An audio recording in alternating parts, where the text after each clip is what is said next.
So we know we get the best price. This is one of those times where you already know the right answer, isn't it? You know it is. Ben Bleicher and Professional Realty Group. Contact Ben Bleicher and the team at Professional Realty Group of Berkshire Hathaway's Home Services Ambassador. Online at prg-ne.com. If you're in Seward or Milford, listen up. Select Plumbing is now servicing your area with no trip charges from Lincoln. Select Plumbing works on a variety of issues for your home and business, including general plumbing, water heaters, faucet and fixture repair, underground sewer and water repairs, backflow testing, and more. Keep your property free from leaks and other issues. Call today for a free estimate, 402-560-6197. It's not just Lincoln, Waverly, and the surrounding area anymore. It's also Seward and Milford with no trip charges. Contact Select Plumbing to inquire at 402-560-6197. Working at Continental in Lincoln isn't a job, it's a career. And right now, they've raised wages again, and they're hiring for production operators at $24.62 per hour, which grows to $28.97 per hour within 3 years. Skilled trade positions now start at $33.36 per hour, with opportunities to make more based on certifications. Continental also has salary jobs available and great benefits, plus medical and prescription costs at very low premiums. Dental, vision, and life insurance are offered at no premium cost to the associates, with increased bonuses and vacation for new hires. To learn more or apply, go to continentaljobs.com with keyword Lincoln. Come work at Continental today. Are you working in or looking to get into the electrical construction industry? The electrical workers of Local Union 265 are now hiring licensed journeymen and apprentices and are offering great pay and benefits. Call Mike at 402-875-1034 to apply. Start your electrical career today. Southeast Community College invites you to check out our spaces ahead of your official campus visit. Our virtual campus tours let you see our campuses and learn more about our programs of study. Then you can schedule your individual visit in person or virtually. Virtual tours of our campuses in Beatrice, Lincoln, or Milford, and our learning centers are online at southeast.edu/visit SCC. SCC, your path to possible. At Union Bank, people don't have your money. Your money has people. First home people, investment people, people who answer the phone and your chats, dream car people, dream retirement people, driving your dream car in your dream retirement people, small business people, credit card people, and all the other people you need. At Union Bank, our people help you do more than you dreamed possible. So stop in and say hello. We can't wait to see you. Union Bank and Trust, member FDIC. On the Block with Strick and Austin. If Ewers throws that ball to the front pylon, Texas might have tied that game up and had a chance to win it. That moment right there, it's one of those moments that every young man dreams about. There's two outcomes in that moment. You're a gamer or you tense up. You're a gamer or you're a goner. Or you're a goner. Weekdays from 2 to 4 on 93.7 The Ticket and theticketfm.com. Discover the difference that expertise and experience can make in your real estate journey with Next Ag Appraisal and Realty. Whether you need an appraisal, sales, or farm management, Next Ag comes up with a solution with your legacy and goals in mind. Next Ag isn't just their name, it's your future. So why wait? Visit their website today at www.nextagrealestate.com or give them a call at 402-380-0432 and turn your dreams into reality. Your land, your legacy, their solutions. Next Ag Appraisal and Realty. This is On the Block with Strick and Austin. Nebraska Basketball Hall of Famer and 9-year NBA vet, Erick Strickland. Strickland for three! And you're going to go out of here as the Big 8 tournament champion. Middle school basketball coaching legend and Duke basketball shooting coach in his mind, Austin Orman. Coming at you live from the heart of Lincoln, America. On air and online at theticketfm.com. Brought to you by Mary Ellen's Food for the Soul. This is On the Block with Strick and Austin. Welcome to it on a beautiful, beautiful Wednesday here in the capital city. We're going to dive right in. Nebraska men's basketball resumes conference play tonight against Indiana. 11-2 Nebraska versus 10-3 Indiana. Give us your thoughts on the game. Give us your key players at 402-464-5685. I'm Austin Norman. He's Erick Strickland. Stricky will be at the game and on post-game with Bach. It's an 8 o'clock tip-off. So hopefully you're still up here at 10 o'clock. That's not too late. You know, it's really not for Nebraska, Indiana. Strick, this is a big game for a number of reasons. Number one, you have two coaches with NBA pedigree going against each other. I don't think that's been talked about nearly enough, but what we see from Fred Hoiberg's Nebraska and what we see from Mike Woodson's Indiana, to me, really represents what those two guys were about and did in their NBA careers. I mean, yeah, this is always a great matchup for me. Two solid NBA guys. Styles are going to conflict in being in a good conflict-tory way. And Because styles both of make them fights way. they both want to get after you defensively. I think Indiana's a little bit more aggressive, and they're going to test Nebraska a little bit. I think the matchups are going to matter. Who's going to be playing who and so forth and so on. When I look at Indiana, I look at obviously Malik Renault. It's just been solid for them. I mean, in his last game, going for 34 and 11, averaging almost, he's not Trace Jackson Davis. I think he has a little bit more skill set, but he's 6'9", good body. He's shooting over 70%. And so what are you going to do with him? Who's going to match up with him? I think that's going to be interesting to see. Personally, I think you should throw Gary on him. Let the physicality, let that be matched up, unless you have Alec to start on him and see how that goes. But we're going to see, how you hope that Nebraska comes out with the way that they came out in the last game. But they're going to be tested.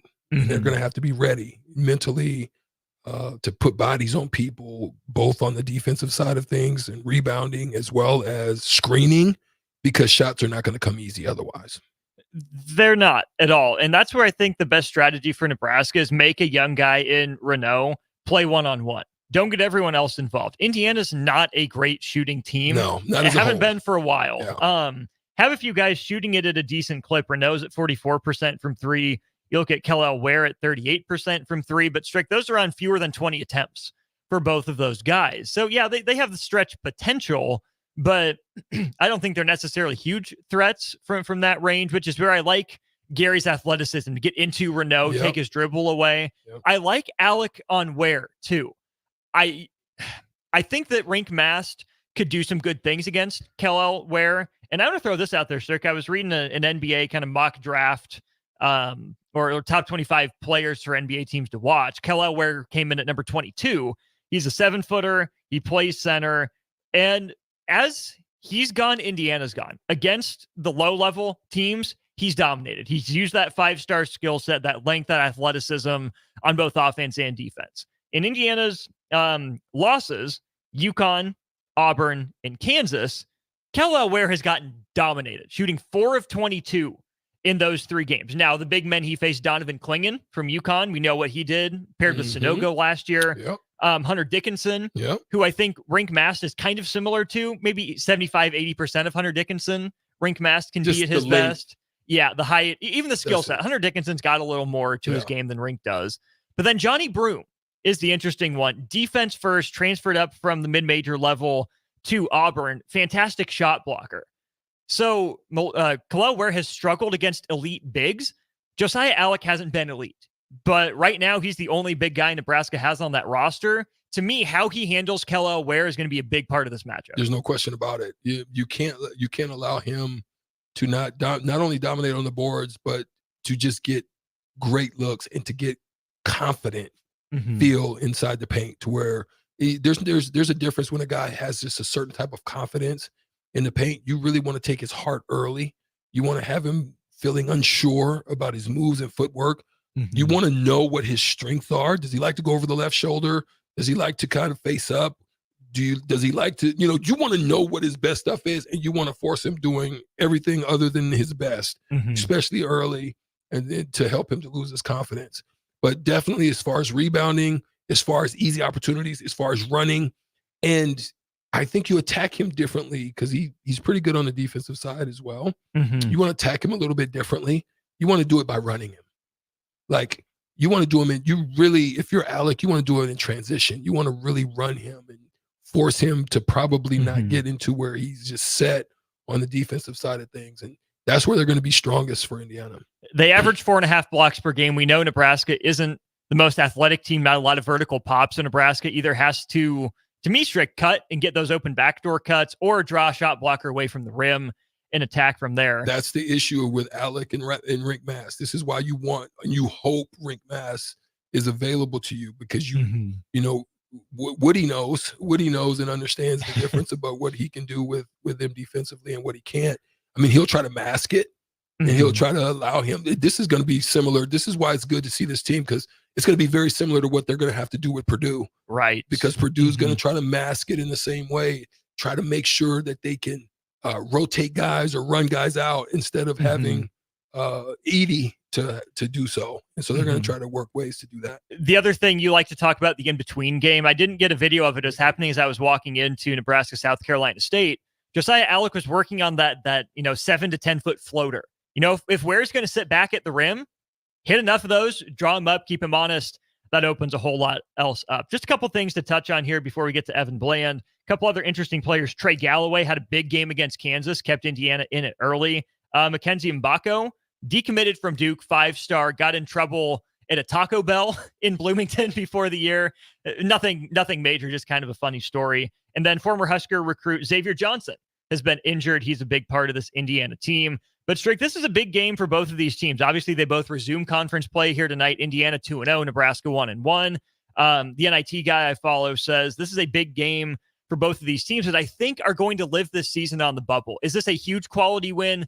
No, but for Nebraska, it's a chance against one of the better teams you faced, and it's at home. Find a way to take care of business. I mean, they're off to a 2-0 start in conference, so you don't ever want to fall back. You want to, and again, I'm going to continually harp on this. I know you may get tired of me saying it.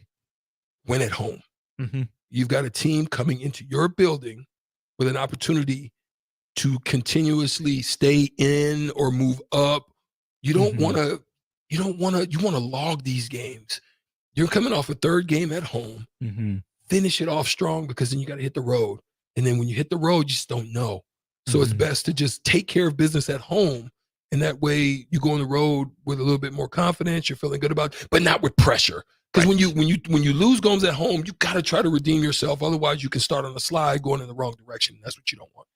John and Cortland, appreciate you tuning in here with your thoughts. Drag the big fellas out, make them play D and run, drag them into deep water. You know, Strick said that before. John, that's how we know you're listening to the show. We appreciate that.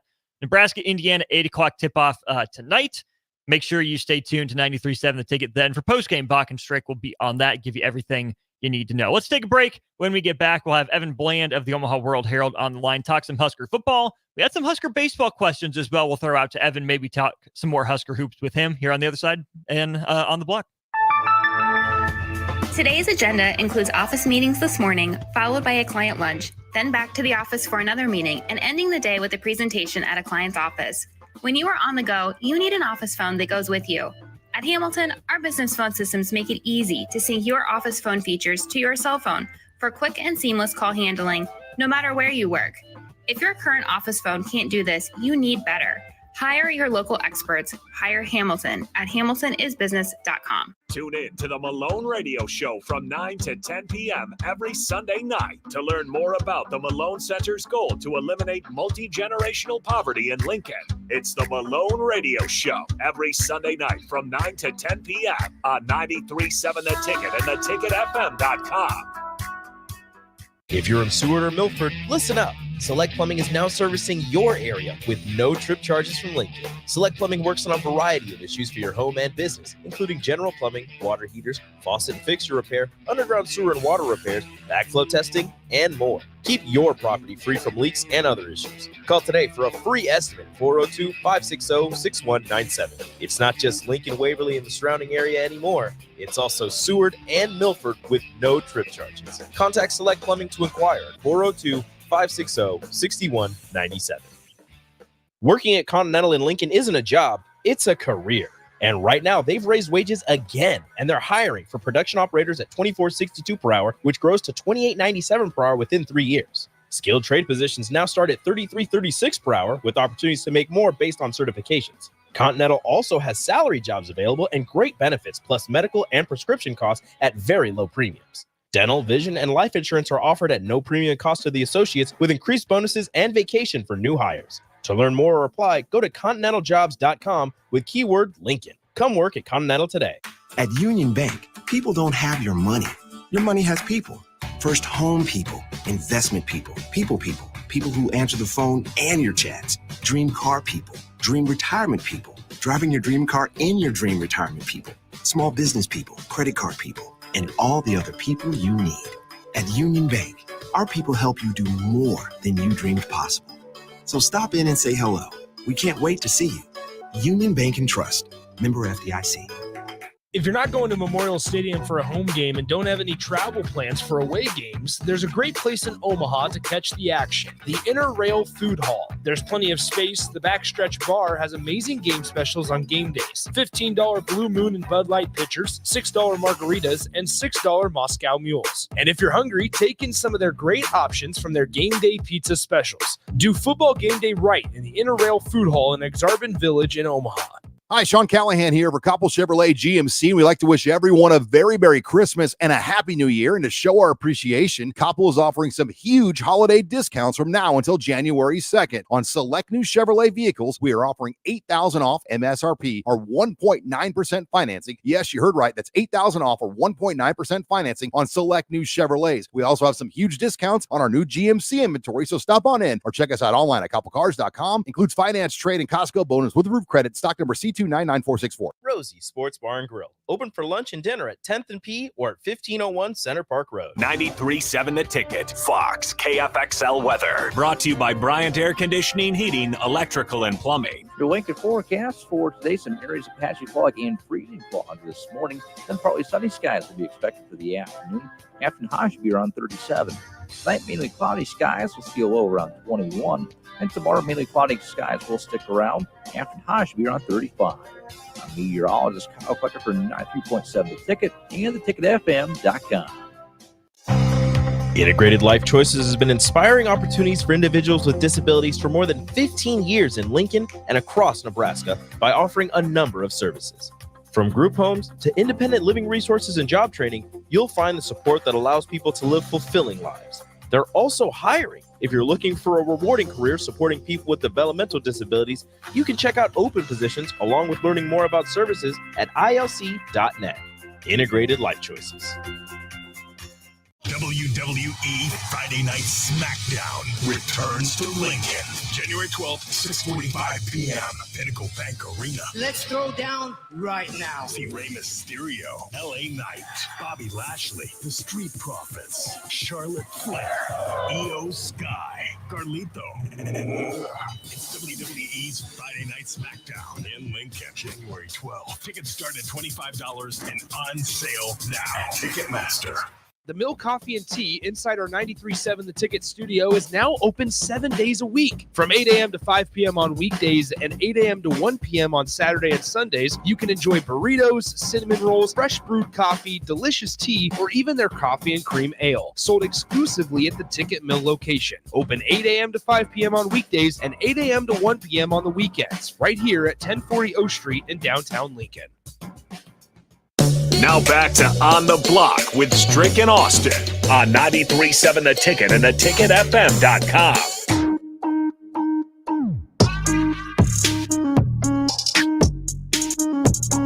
We're back on the block, 93.7 The Ticket, theticketfm.com. As we head to our Allo VIP line, brought to you by Allo Fiber, where they understand the importance of exceptional service with local heart. We welcome in Evan Bland of the Omaha World Herald. Check him out on Twitter, Evan Bland, OWH. Go to omaha.com to read what he's writing. Evan, how are you? How's your holiday season? EB, happy holiday, new year, all that good stuff. It's good to hear from you, my boy. I love your guys' enthusiasm. Happy New Year. Happy 2024. It's 3 days old. Plenty going on in the wide world of sports. Let's jump into Nebraska football first. We'll branch into maybe some baseball, a hoops question or two. But the All-American Bowl, Evan, Nebraska has 3 players playing in it, part of a top 25 class for the Huskers. 3 names that we've heard a lot about: Carter Nelson, Grant Bricks, and Gibson Pyle, all playing in the All-American Bowl. If you had to guess, which one makes the biggest early impact at Nebraska?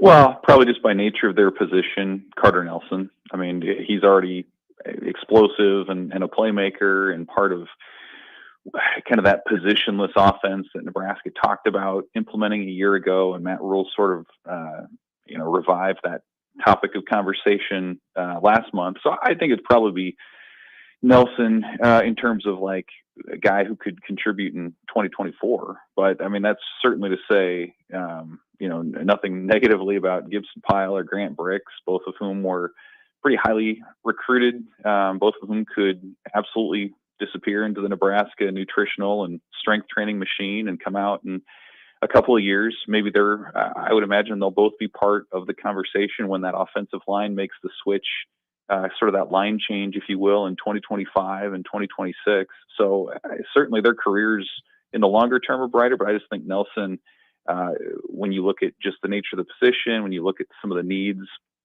that Nebraska has, he's probably the guy who you can get pretty creative with. I mean, there was kind of that joke from Matt Rule about using Nelson and his national level high jumping ability as somebody who could, jump over a pile in a goal to go sort of situation, or he can spread out wide, do a number of different things too. So probably Nelson, but it's pretty cool that Nebraska's got three guys there, and they all have pretty good upside in the long term as well. When I think of offensive linemen that have played early, Evan, I go back to Turner Corcoran and Bryce Benhart. A mixed bag from those two guys early on in their careers. They've mostly grown into roles, especially Bryce Benhart this last year.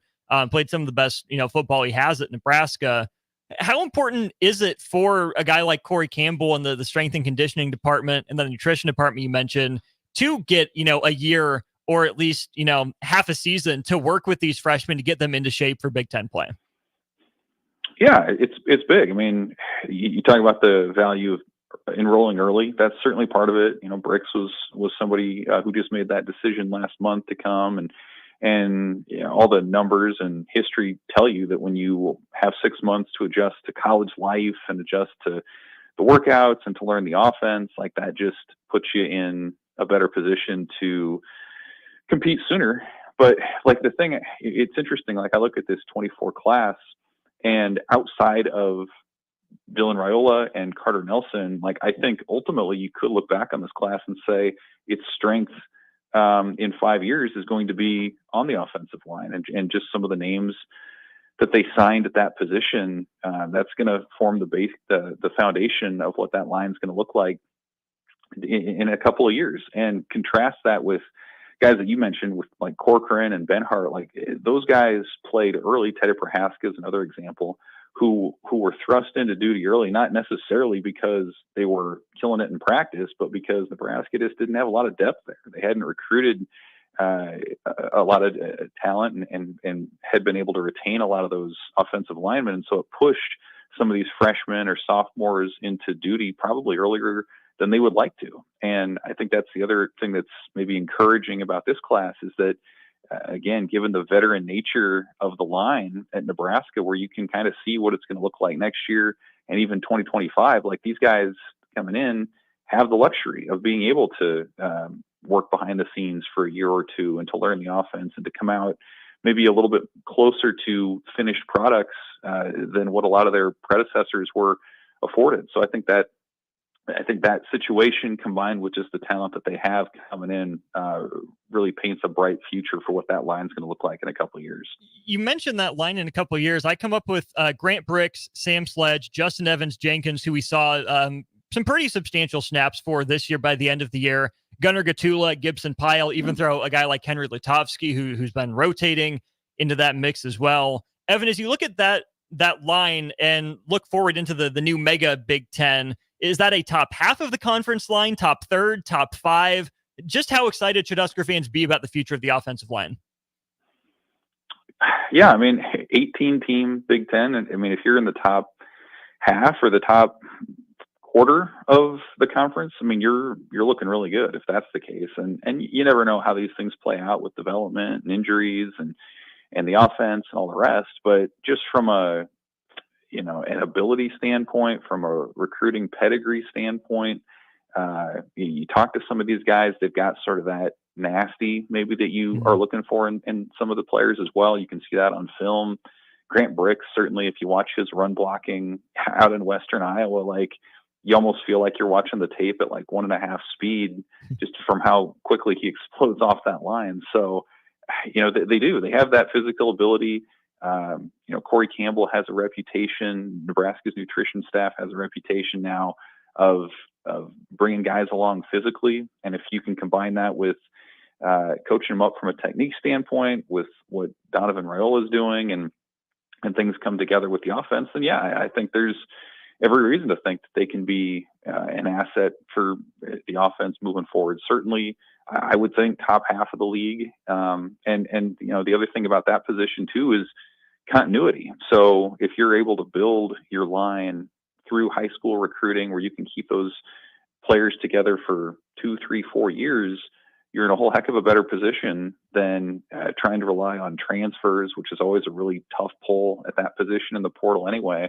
So keep your guys out of high school, develop them, and get them out there. I think that's Nebraska's plan. And if it continues in that way, absolutely. There's, I think, a lot of reason to be encouraged about what that group can be along the line of scrimmage into the future. Man, I just dropped the name, but I know you're going to know it. Reportedly, there may be a receiver in the transfer portal that may be wanting to come potentially to Nebraska. I believe out of Florida State. We got Jamal Banks from Wake Forest and Isaiah Nair from Texas. Oh, it's from Texas. That's right. It's from Texas. What's your prospect on that? Like, we know we need to load up on weapons, Evan. I mean, we definitely know that was an area of youth for us. There's yet to probably emerge a number one out of that department yet. What would you say about any of those types of recruits that would be coming in? Would we be looking at them like a Trey Palmer type, where they have that type of upside to them, or is it just going to be a nice group that can come in and just help that receiving core? Well, I think the fact that they're bringing in 2 receivers on visits this weekend tells you a lot, because typically you're not going to bring 2 guys at a position unless you feel good about potentially adding them both. And Jamal Banks from Wake Forest is an interesting one. He's probably the most proven of any of the visitors coming in this weekend as portal guys. I mean, he's already been around 4 seasons, more than 100 catches, just a regular playmaker there. He's got 1 year left. So I think he kind of fits what Nebraska's done in the past few years when you talk about like Samori Toure, Trey Palmer, Billy Kemp, sort of these one and done veteran types. He very much fits that mold and would be a big addition for what Nebraska wants to do. Naor is a little bit of he's an interesting case. I mean, he was a 2-star kid out of high school in Texas, broke out at Wyoming over a couple years. And this was a guy who was a big play threat. I mean, he's in his career, he's averaging, I think it's 21 yards a grab over like 50 plus catches. So like when he gets the ball, it's deep, it's over the top, or he's able to outrace defenders. So that's a guy, who can take the top off of a defense, who's done that before. And then, he's been under the radar because the last 2 years at Texas, he's been working his way back from an ACL. He tore his knee up in fall camp before the 2022 season. And so just didn't get a chance to really catch on with the Longhorns. And so he's in the portal. He's got a couple years left. So that's an interesting one as well. And I think you absolutely, if you're Nebraska, it's pretty clear you're going to need some more playmakers as pass catchers moving forward under whether it's Dylan Raiola or whomever throwing the ball. You look at that group right now, coming in, you're going to have 9 players who are either true freshmen or redshirt freshmen at that position. And your veterans are Alex Bullock, who had a nice season last year, who's a former walk-on, and Isaiah Garcia Castaneda, who's really hasn't been on the field that much for the Huskers in his 2 years in Lincoln. So that's a group begging for some veteran leadership, begging for a little bit of a proven track record there. And so I think if either Naor or Banks want to come to Nebraska, it's pretty clear the Huskers will find a way to get them on the roster. We're talking with Evan Bland of the Omaha World Herald. The other skill position, Evan, that I think has gone under the radar for a couple weeks because the visit hasn't happened yet, Dante Dowdle from Oregon. If Nebraska gets, say they land the commitment from Dowdle and at least one of those 2 receivers, how much does that raise either the floor or the ceiling for this Husker football offense, regardless of who's at quarterback next year? Well, yeah, no doubt. I mean, you think about some of the struggles that Nebraska's had offensively, and and how they've sort of had to revert over the years to running the quarterback. And a lot of that's because you just didn't have the pieces around the quarterback to make those plays. They didn't have a running back that they felt like they could feed who could make plays in key situations. They didn't feel like they had depth at wide receiver where they could spread it around and move down the field how they wanted to do. And so, again, I just kind of painted the picture at wide receiver. You need some depth there. And if you can bring in a deep play guy like Naor and Banks, who knows what he's doing, and add in what you would project to be some more growth from the likes of Jalen Lloyd or Malachi Coleman or Demetrius Bell or whomever, that looks pretty good. And then you look at the running back position where you have a couple of vets back now, and Ramir Johnson and Gabe Irvin. It remains to be seen, how well they recover from some pretty serious injuries. You have Emmett Johnson now, who has a little bit of experience. What does his next step look like? The staff has talked a lot about Quentin Ives, who we didn't get to see, who was a freshman this year. They like his potential. And so, if you add a guy like Dowdell in there, who was a highly recruited high school guy, 4-star recruit, you watch his film, he's physical, he's fast, he's got all the makings of someone who could absolutely contend for a starting spot pretty quickly. I mean, suddenly you're talking about a group that has some playmakers, and you throw in the likes of Thomas Fidone and Carter Nelson and Nate Borkercher, and suddenly, if you're Dylan Raiola or whomever, you have some options, and you're not going to be relied on to make plays with your legs, and you can spread it around and get creative. And so I think that's sort of the name of the game right now is finding a way to find that depth, especially on the offensive side. So you have some options as attrition comes up, and you have some competition that'll make things really interesting in the fall. Evan, it's the new year, which means we have to start turning our attention to Husker baseball as well. We had a couple questions on the text line, and I'll kind of rephrase them and throw them out to you. Rob Childress moved into the role as pitching coach. Do you think he can have an immediate impact, or is his work, his fingerprints going to take a couple years to maybe manifest itself with this pitching staff? Yeah, I think that's going to be one of the storylines of the year for this team, was what is the Rob Childress effect right away. We've already seen it in recruiting a little bit with some of the players they have coming in. Having talked to a number of the guys that committed that are on this team now, they said, the chance to work with Rob Childress and the track record that he's had in his career was the reason they chose Nebraska. You look at some of the other players that have arrived either through the portal or even some existing guys on the roster who have had swing and miss stuff, but maybe they haven't always had the command. And I think there are a lot of guys right now on the staff who have the ability, but maybe now it's about knowing where it goes, harnessing it. And that's something that Rob Childress has always been really good about in his career. That's how he built staffs at Nebraska when they were going to the College World Series. That's how he turned Texas A&M into an NCAA tournament regular year in and year out. So, I think he can flip some of these guys and maybe unlock some of the potential that's in there.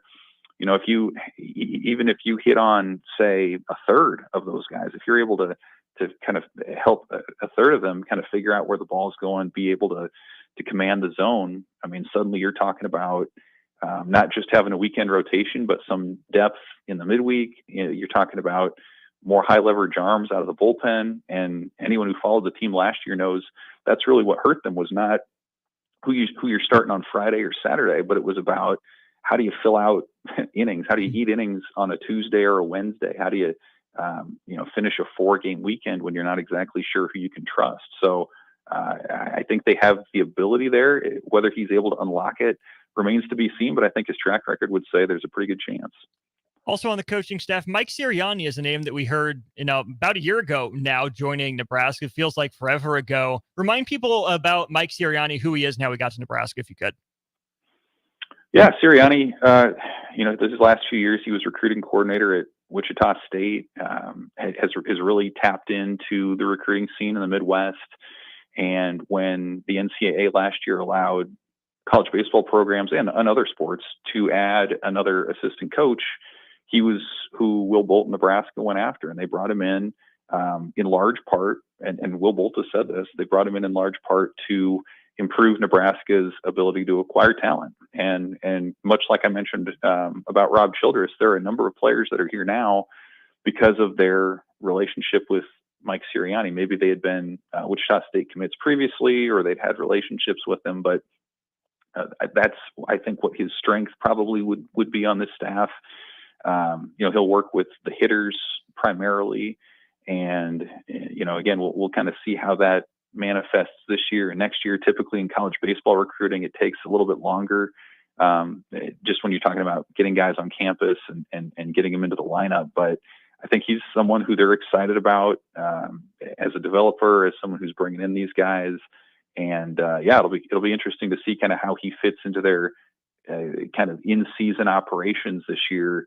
Again, with the first time that they have that additional full-time assistant coach. Last one then, Evan, you mentioned Sirianni being brought in to, increase, upgrade the talent level. Going to be necessary because Nebraska lost 3 great players and, obviously more, but you look at Max Anderson, Bryce Matthews, and Emmett Olson all off the team from last year.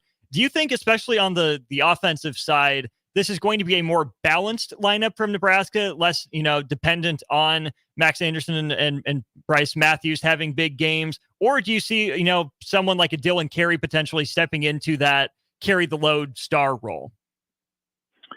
Well, I do think Dylan Carey is going to take that step forward. He had a big fall, a pretty impressive summer as well. And the history, if you're starting as a freshman at Nebraska, history would say that you're probably going to have a pretty good career. And so I think he is likely to step into that big stick role that Anderson and Matthews had the last couple of years for sure. But it is going to be, I think, an offense that's a little closer to the 21 regional team than last year's group that swatted a school record 97 home runs. I think it's going to be, you've got Riley Silva in center field, who's a really dynamic speed player, good with the bunting, the stealing, things like that. You've got Ty Stone, who's a JUCO transfer. He's probably going to spend a lot of time at first base. He's a masher. You've got some freshmen, guys like Case Sanderson, who really impressed in the fall, who could be an outfielder right away. And then you talk about development of guys who are already there. I mean, Garrett Engelum is someone who has kind of fought through injuries the last couple of years. He could take a step forward as well.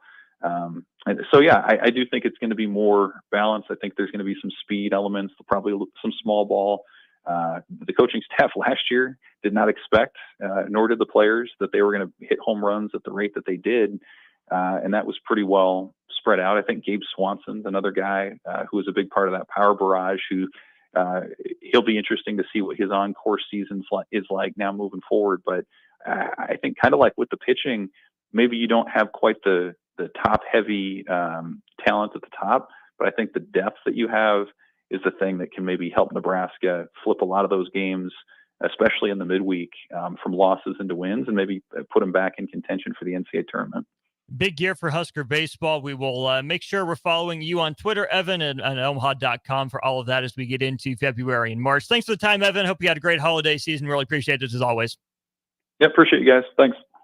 Evan joined us on our VIP line, brought to you by Aloe Fiber, where they understand the importance of exceptional service with local heart. If you want to go listen back to anything Evan had to say on Husker football in the transfer portal, whether it's receiver, running back, you heard about the offensive line, the prospect at the All-American Bowl, or the Husker baseball thoughts, make sure you check it out on the podcast later tonight. Or if you're on stream, Facebook, YouTube, Twitch, and Twitter, you can rewind the broadcast at any point, pull it up after the show's done, and find what it is you're looking for. We'll take a break. We'll wrap up hour one of On the Block here in just a sec. 93.7 The Ticket, Fox, KFXL weather. Brought to you by Bryant Air Conditioning, Heating, Electrical, and Plumbing. Your Lincoln forecast for today, some areas of patchy fog and freezing fog this morning. Then partly sunny skies will be expected for the afternoon. Afternoon high should be around 37. Tonight, mainly cloudy skies. We'll see a low around 21. And tomorrow, mainly cloudy skies will stick around. Afternoon high should be around 35. I'm meteorologist Kyle Flecker for 93.7 The Ticket and theticketfm.com. Attention all Wings fans. 89-cent wings are back on Tuesdays at Buffalo Wings and Rings in Lincoln. Enjoy the best wings in town for boneless or traditional at a price that makes the whole family happy. And now at the Williamsburg Village Wings and Rings, you can enjoy $1.50 tall boys in Bud Light, Coors Light, Busch Light, and Michelob Ultra every day after 7 p.m. and all day on Sundays. Get to Wings and Rings today and make sure to stop by on Tuesdays for 89-cent wings. Are you working in or looking to get into the electrical construction industry? The electrical workers of local union 265 are now hiring licensed journeymen and apprentices and are offering great pay and benefits. Call Mike at 402-875-1034 to apply. Start your electrical career today. Southeast Community College invites you to check out our spaces ahead of your official campus visit. Our virtual campus tours let you see our campuses and learn more about our programs of study. Then you can schedule your individual visit in person or virtually. Virtual tours of our campuses in Beatrice, Lincoln, or Milford, and our learning centers are online at southeast.edu/visit-SCC. SCC, your path to possible. Rosie Sports Bar and Grill, open for lunch and dinner at 10th and P or at 1501 Center Park Road. Integrated Life Choices has been inspiring opportunities for individuals with disabilities for more than 15 years in Lincoln and across Nebraska by offering a number of services. From group homes to independent living resources and job training, you'll find the support that allows people to live fulfilling lives. They're also hiring. If you're looking for a rewarding career supporting people with developmental disabilities, you can check out open positions along with learning more about services at ilc.net. Integrated Life Choices. Liberty Law Group is committed to the pursuit of justice for those that have been injured. My name is Eric Hagan, attorney with Liberty Law Group. If you've been injured in an accident that wasn't your fault, call 877-42-LIBERTY. Our detail-oriented trial attorneys are committed to the highest quality legal representation. At Liberty Law Group, we will fight for you. Call 877-42-LIBERTY. Once again, that's 877-42-LIBERTY. Where will your path take you, traveler? To seek fortune in a new career? Or on a journey to distant lands for a well-deserved vacation? Wherever you go, one distraction could spell disaster. You can change your fate, adventurer. Don't drive distracted. Paid for by the NDOT Highway Safety Office. Integrated Life Choices has been inspiring opportunities for individuals with disabilities for more than 15 years in Lincoln and across Nebraska by offering a number of services. From group homes to independent living resources and job training, you'll find the support that allows people to live fulfilling lives. They're also hiring. If you're looking for a rewarding career supporting people with developmental disabilities, you can check out open positions along with learning more about services at ilc.net. Integrated Life Choices. The Mill Coffee and Tea inside our 93.7 The Ticket studio is now open 7 days a week. From 8 a.m. to 5 p.m. on weekdays and 8 a.m. to 1 p.m. on Saturday and Sundays, you can enjoy burritos, cinnamon rolls, fresh brewed coffee, delicious tea, or even their coffee and cream ale, sold exclusively at the Ticket Mill location. Open 8 a.m. to 5 p.m. on weekdays and 8 a.m. to 1 p.m. on the weekends, right here at 1040 O Street in downtown Lincoln. If you're in Seward or Milford, listen up. Select Plumbing is now servicing your area with no trip charges from Lincoln. Select Plumbing works on a variety of issues for your home and business, including general plumbing, water heaters, faucet and fixture repair, underground sewer and water repairs, backflow testing, and more. Keep your property free from leaks and other issues. Call today for a free estimate, 402-560-6197. It's not just Lincoln, Waverly, and the surrounding area anymore. It's also Seward and Milford with no trip charges. Contact Select Plumbing to inquire at 402-560-6197. Now back to On the Block with Strick and Austin on 93.7 The Ticket and theticketfm.com.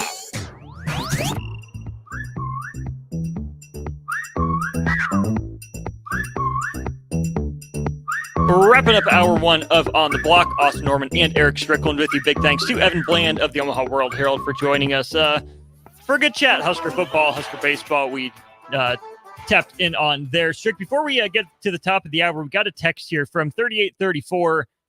Big Dog, we're going to call him, asks, how many players are getting bad advice to go pro? I love Billy Kemp, but I personally don't see him being drafted, and he could use another year. I think that's a two-part thing. Number one, some of these guys still put out a graphic that they're declaring for the NFL draft when they're out of eligibility, because just because you run out of eligibility doesn't mean you have to, declare for the draft, right? Most times, if you think you have a shot, you do, but some of these guys put out graphics anyways. I also want your opinion on this. There seems to be, from my perspective, a fine line between making a business decision and betting on yourself, right? I think sometimes you have to weigh, the reality of, are there a lot of guys at my position? Do I have the film out there that teams are going to like? How do I do in the interview room versus, I believe in myself. Like, I'm a good player.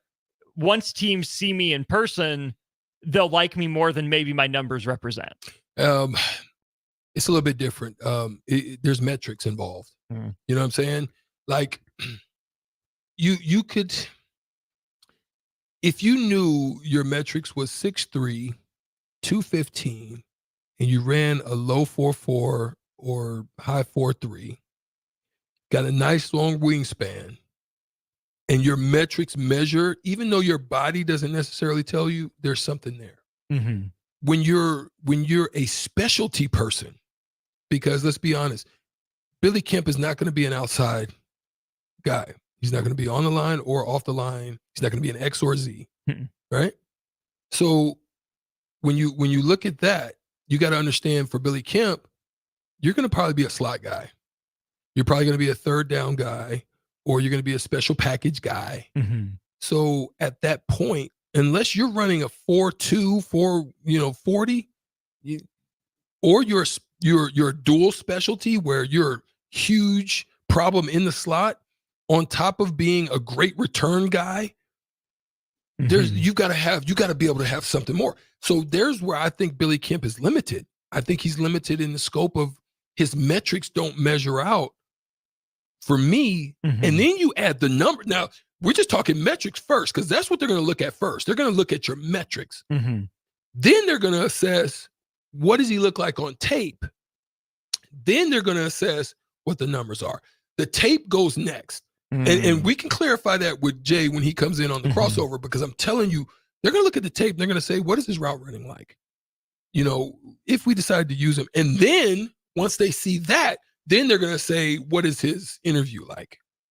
What is his testing like? It's, I don't know the names of all their testing that they do in the NFL, but that's going to be, I think, the progress of how that works out. And I don't think it looks good on the onset for him. I'm with you on that, especially for a guy in Billy Kemp that was supposed to be a boost to the Nebraska return game.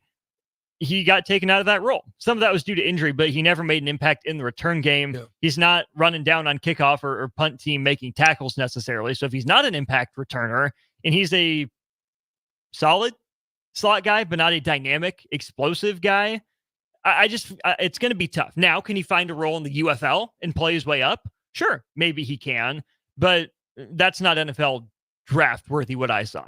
But it also depends on how do these decision makers weight his time at Nebraska versus his time at Virginia. There's more in Billy Kemp than we saw at Nebraska, right? I think some of it was how he was used. Some of it was the context of the team around him.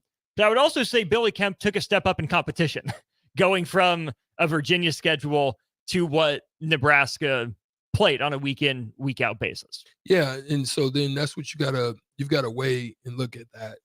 What he did then, was it a regression? What was the reasoning behind how that regression took place? Then who was he matched up with? And you're going to then assess how would that then translate? Because you've got to do some form of translation. I think somebody may take a chance on him, but it's not going to be in the draft. No. I think it's going to be in the scout, getting in and giving yourself a chance. And then that's when you got to win. Because your goal, if you're Billy Kemp, is to then try to get to a scout team. Right. You know what I mean? Have somebody to like you, get to a scout team. That's Hold on for dear life. Yeah. I'm in lockstep with you on that. Let's take a break. Let's get to hour 2 here of On the Block. We'll talk more college football. Is the bowl system broken? Could it be fixed? Those are the questions we're going to tackle here in segment 1 before we have a lot of NFL headlines to get to in segment 2. Russell Wilson, does he have a legitimate gripe with the Bengals? Is it now or never for Lamar Jackson? All those questions and plenty more we answer in hour 2 of On the Block. This is Lincoln's home for sports talk on the FM dial. Also online at theticketfm.com. On the internet. KNTK FM Firth, 93.7 The Ticket.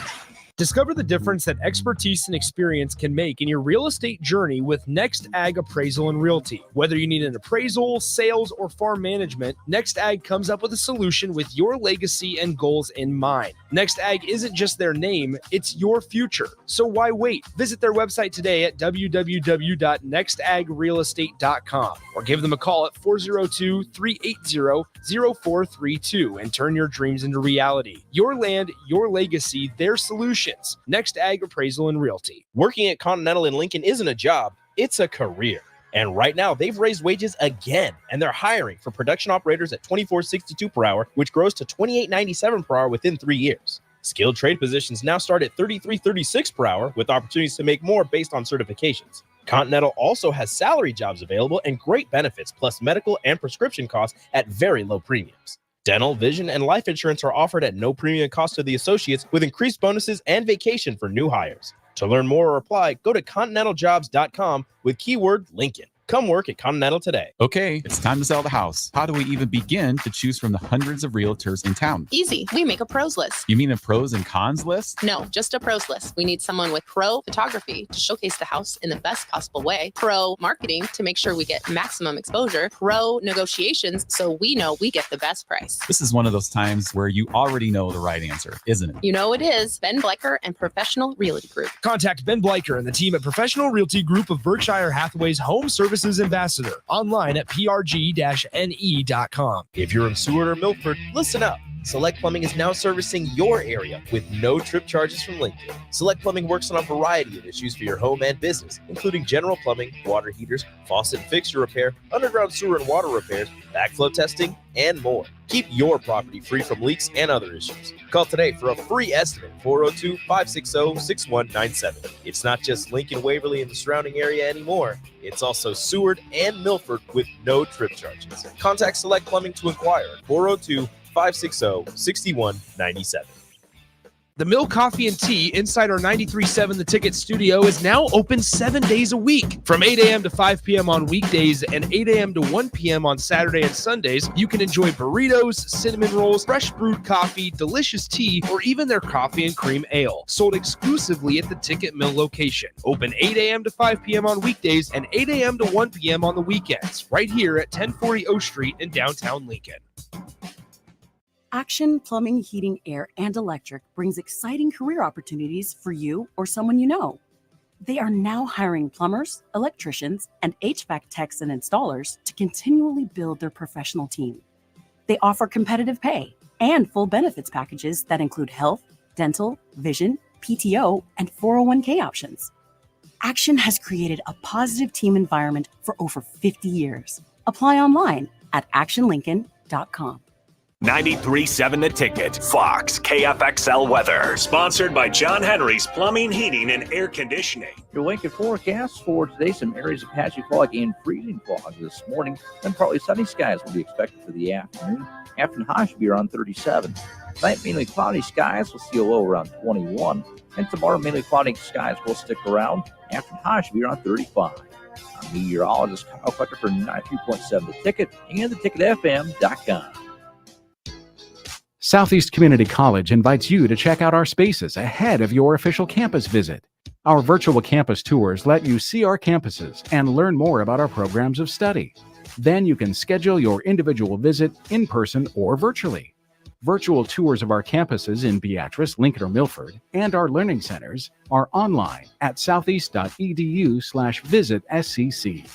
SCC, your path to possible. If you're not going to Memorial Stadium for a home game and don't have any travel plans for away games, there's a great place in Omaha to catch the action, the Inner Rail Food Hall. There's plenty of space. The Backstretch Bar has amazing game specials on game days. $15 Blue Moon and Bud Light pitchers, $6 margaritas, and $6 Moscow Mules. And if you're hungry, take in some of their great options from their game day pizza specials. Do football game day right in the Inner Rail Food Hall in Exarban Village in Omaha.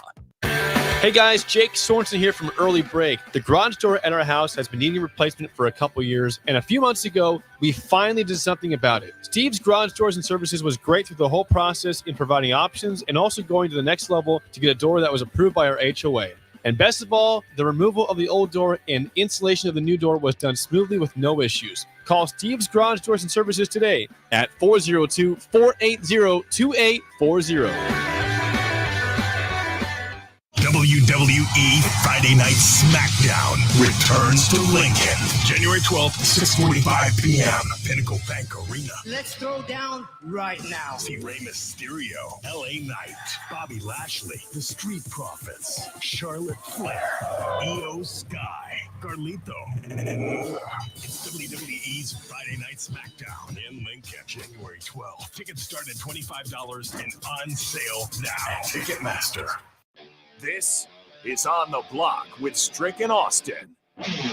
Nebraska Basketball Hall of Famer and 9-year NBA vet, Erick Strickland. Strickland for three! And you're going to go out of here as the Big 8 tournament champion.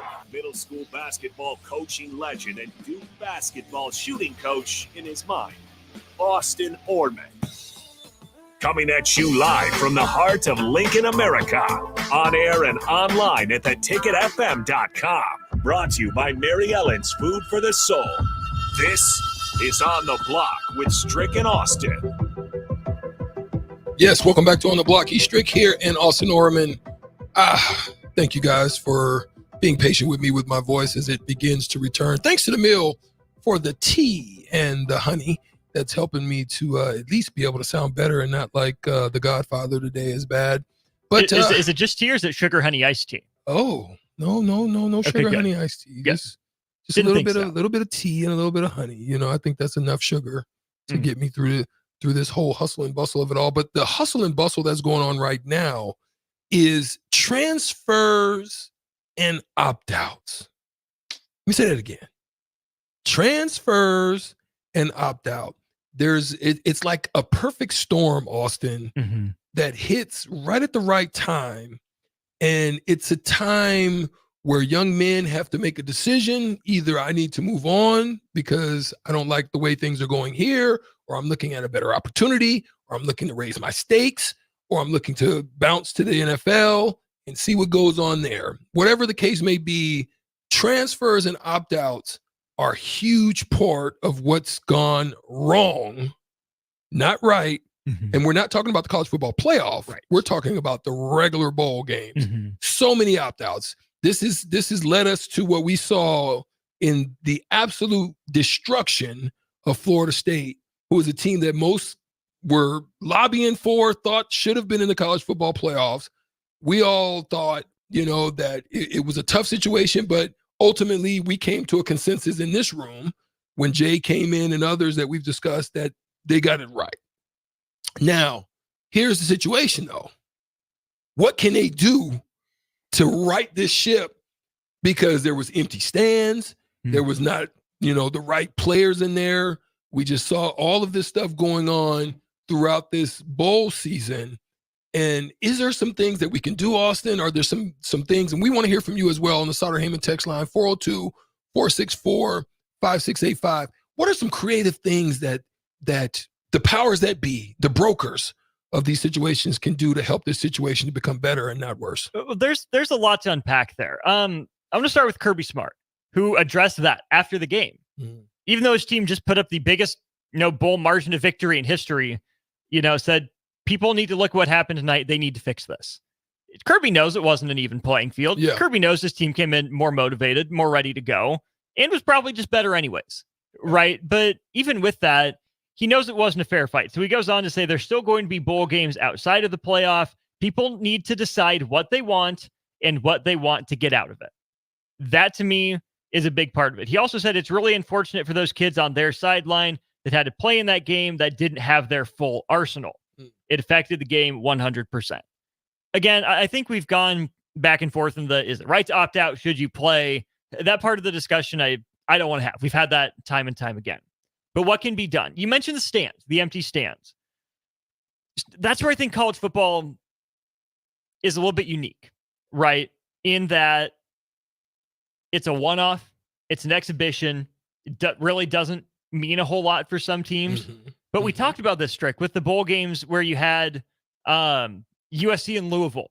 What team wanted to be there, what team didn't. Georgia, Florida State. We didn't think either team wanted to be there. Georgia found motivation. Ends up in that big win. You look at Virginia Tech, Tulane. Virginia Tech scrapped and clawed its way to a bowl game. Tulane lost the wrong game. So it's out of the New Year's Six after winning a New Year's Six game last year. There are going to be some fan bases that travel to a game like crazy. Haven't been to a bowl game in a while. Best bowl game they've been to in a while. Location of the bowl game. Location of the bowl game. Star player you want to get one last look at. There's going to be those fan bases that travel. Might fill half a stadium, if they sell all their tickets, but probably closer to a third. Then you have the teams who maybe took a step back from the year before, have been to that bowl again recently. Their star players are opting out. They're disappointed with how the season went. Those fans are less likely to travel. Yeah. Where I think that comes into play is college football, Strick, hasn't developed that star that captivates the nation, right? There's been a lot of conversation about Caitlin Clark, her buzzer beater last night. She's captivated the country. Everyone knows who she is. And that gym is filled. Yeah. You look at UConn, the women's team, comes to Creighton tonight. They sold out Sokol. Is UConn what they normally are? No, but it's still a big national brand. Bama's not playing road games like that. Georgia's not playing road games like that outside of conference play. They're playing neutral site games, which are, supposedly easier for both fans. Well, it's not as easy for both fans to get there, but it's not as hard for both fans to get there, if you get what I'm saying. College football doesn't have that big national pull for casual fans to want to go. It is so incredibly regional. Like, who is going to the Capital One Bowl to watch Jaden Daniels, the Heisman winner? No one. No one is just going to randomly pick up a ticket and say, oh, yeah, I love Orlando. I'm going there to watch Jaden Daniels. This is my shot. No one's doing that. No one in Florida is doing that. No one just off the street went to the Holiday Bowl in San Diego. Perfect climate for a bowl game in late December. No one went to that game because of Caleb Williams, even though he was one of the biggest stars in college football entering this year. No one went to Carolina's bowl game for Drake May, who's going to go first or second overall in the draft. Marvin Harrison Jr. doesn't fill stadiums like Caitlin Clark does, like a Paige Beckers did, like Zion Williamson did. Like a Husker volleyball team. Like a Husker volleyball team. Exactly. There's just not that same that national fire. gravitas and pull. So I think college football, especially the bowls, are just at a natural disadvantage to some degree when it comes there. Will they, pack the stadium? Is it an economy thing? It has to be. How could it not be? Yeah. The tickets are expensive. It's so corporate too, right? That's one of my biggest gripes with bowl season is it's fun when you see, the Pop-Tart mascot get toasted. The Cheez-It mascot saying, please don't eat me. Like there's some that are very well done, but others there was one bowl streak that was sponsored, not because they need advertising, not because they want to get their name out there. There's a company that sponsored a bowl as a thank you to its sponsors, just to give them a trip. You think those people are invested in the game, care, want to watch? No, they're there for a vacation, and that's fine. So you believe that's part of the reasoning is the corporate aspect of it, because it used to be different. A bowl game used to feel like a reward. Yes. Yeah. So when would you say, start a Heyman text line 402-464-5685, to you, when would you say that was a shift or a change? What time frame do you think? Because I think you were still alive and still at an age to where that was the case. I know that I was. But when do you think that changed? When the BCS went from the BCS? Because really, I think that's when it shifted to me. I think when it went from BCS to the 2 to the 4 to the playoff, I think that was when it shifted, because at that point there was really only one option, and the bowl games were really, they seemed like there was something. I could be wrong, but that's when it seemed like it shifted to me. Once we got to a couple of years, and once the dominance of certain teams became effective, I don't know, maybe that didn't have much to do with it, but it seemed to me the shift from the 1 to the 4 is when it really happened. Yeah, I think that makes sense. I don't know if this happened at the same time, but I think it predates it a little bit.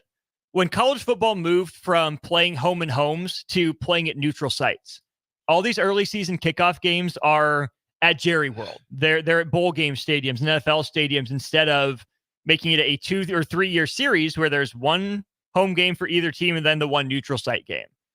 These big brand name teams, Strip, don't want to go on the road, which is their right. It's their prerogative to schedule how they think they need to. But I think that the objective of going undefeated scared a lot of teams away from these home and homes, right? Because that was the goal. Go undefeated against the toughest schedule you think you can manage. But going undefeated came before toughest schedule you think you can manage. Now, going undefeated will help you get a top 4 seed, will help you get a bye. Having one loss will help you host a home game. If you can, sit in that 1 to 2 loss range, you're probably in as a wild card. Maybe you're in the hosting conversation, maybe you're not. But I think the combination of the expansion of bowl games, I'm not saying there's too many because there are these random, fun, weird matchups that I enjoy just having on in the background. But the fact that they have been so corporate, I think plays a big part in that. Because I remember Nebraska playing Georgia in a couple bowl games. Nebraska playing Clemson stands out vividly. Even Nebraska, South Carolina. Nebraska, Arizona. When Nebraska blanked Arizona, even though, Nebraska had a rematch against Washington in a Holiday Bowl that didn't go so well. It was, here's a hypothetical matchup we were looking at throughout the year. Conference superiority mattered when we had 5 strong brands. How does Big 12 3 match up with Pac 12 2? How does SEC 4 match up with ACC 5? That was fun. Maybe it's just because Nebraska hasn't been to a bowl game. Maybe it'd feel like, because it was a miracle if they did get to one. I would just be happy to see Nebraska in a bowl game again.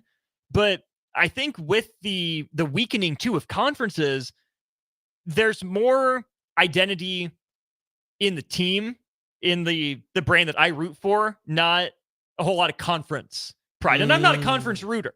I'm not. I want every team in the Big Ten to lose, except Nebraska. I am upfront about that.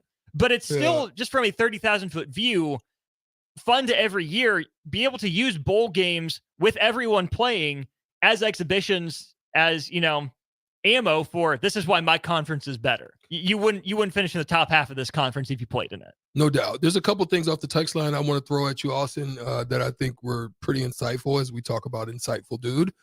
He throws out, he said, teams like Ohio State have stands empty even when they lose a couple of games during the season. That's interesting that the shoe gets emptied out. And is that a form of being spoiled? Are they just so spoiled because now it's it don't even matter now. Bump going, but that's why, is that probably why they schedule Michigan so late? Because at that point, it's we want everybody to kind of be in the building, and we're usually going to be fighting for something at that point. See, that's the thing. If you wanted more people in the building, I would say schedule it earlier because Ohio State and Michigan get cold in November. Nebraska and Iowa get cold in late November when these games are played.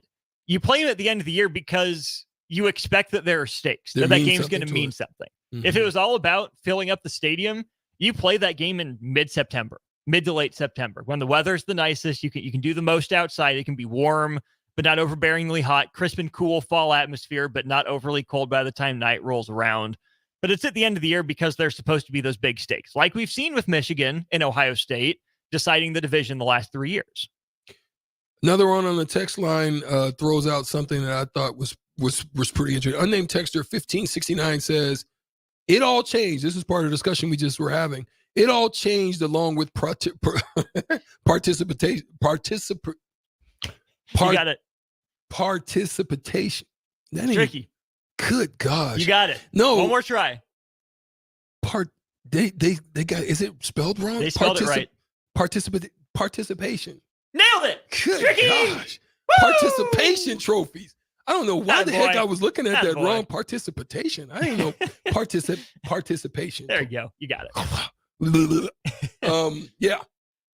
I would say I understand where that's coming from, but also maybe part of the problem is that we're not giving out participation trophies, and that goes to compensation.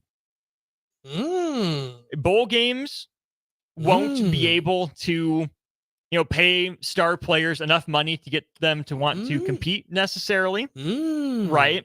Like Caleb Williams, you couldn't pay him enough money to get him to play in a Holiday Bowl. It's not going to work. Yeah. Can, though, these bowl sponsors, can the bowl games themselves, with the money they get from sponsors, make the stipend packages, the gift packages, a little bigger, a little better to incentivize people to stay? Is it more gifts? Maybe it's just straight cash. We are giving X amount to the schools. We're going to back off of that by 30% and break that up among the players. Just straight cash. send us your routing number, direct deposit to you. Would that fix all the opt-outs? Absolutely not. Would it entice more guys? I would think so. I would think so too, Austin. And the reason I think that's relative, because ultimately that's what NIL is, right? Mm-hmm. Ultimately, NIL, I believe, came from the fact, and I played with Ed O'Bannon. So Ed O'Bannon is really the prognosticator of setting up NIL, right? Ed O'Bannon is basically saying, UCLA benefited off the number 31 to the tune of buku dollars and the success that we had here at UCLA, and we did get nothing out of it. We touched none of it. We touched none. So to me, it's very similar in that I'm going to play in this Holiday Bowl, and yes, I'm representing the university. Yes, the university has been good to me by way of NIL and what I've been able to put on but this bowl game's doing nothing for me. It's all going to the university. It's kind of like what's happening. So I think you're onto something with collectives, right? So many donors, Strick, are so used to giving to the university itself, to the athletic department generally, that what collectives are doing is saying, hey, we have another option for you. You can give this directly to the players, where it still benefits the school, but it doesn't go to the school. I'm going to throw this example out to you. In that same Holiday Bowl, this will tie in two of these potential issues. If the Holiday Bowl was able to offer Malachi Nelson $10,000 to play in the game, do you think he enters the transfer portal? Because part of the problem, we saw this with Tate Rodemaker of Florida State too, part of the rationale was the window's closing.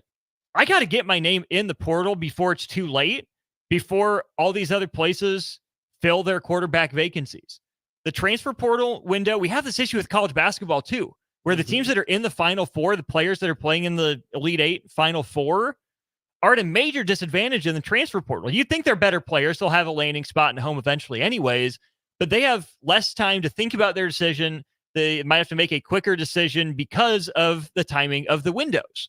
So this is something I think we're going to have Brian Munson tomorrow. I want to ask him about when it comes to recruiting. Could the transfer portal window be made to be one window and moved to after spring ball for everyone? Have a 15-day window where everyone has time to think about their future, go through spring ball with a new coach, see where you stand at that point. I understand there's some guys that are going to skip town right away anyways. They're just ready to be gone. But I wonder if we could maybe stem the tide of the transfer portal a little bit by making it one window after spring where everyone experiences their new coach or their new situation. Man, we own to something here, and I think we sparked a great debate. And thank you guys, Cool Hand Luke, and I'm gonna also ask. Well, first, I think this question is answerable, and if we don't have the answer, I think this one we can get the answer to. But first, unnamed texter 8893 says, "Is the donation of the NIL tax deductible?" That question I don't personally know, but it's something that I think we'll look up. Now, on top of that, Cool Hand Luke says this. Cool Hand Luke, and listen, one of my good friends, former Cowboy, I know some of you guys are going to like this.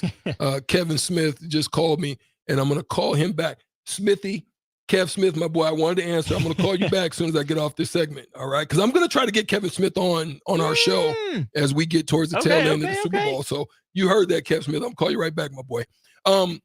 So Kevin Smith, listen, if you don't know who Kevin Smith is, Kevin Smith was number 26. He was the opposite of Deion Sanders. So everybody that he got all the tests of everything that, remember at that time they were leaving Deion alone. It was called, Deion Island, basically, where they tried to call Revis Island. Right.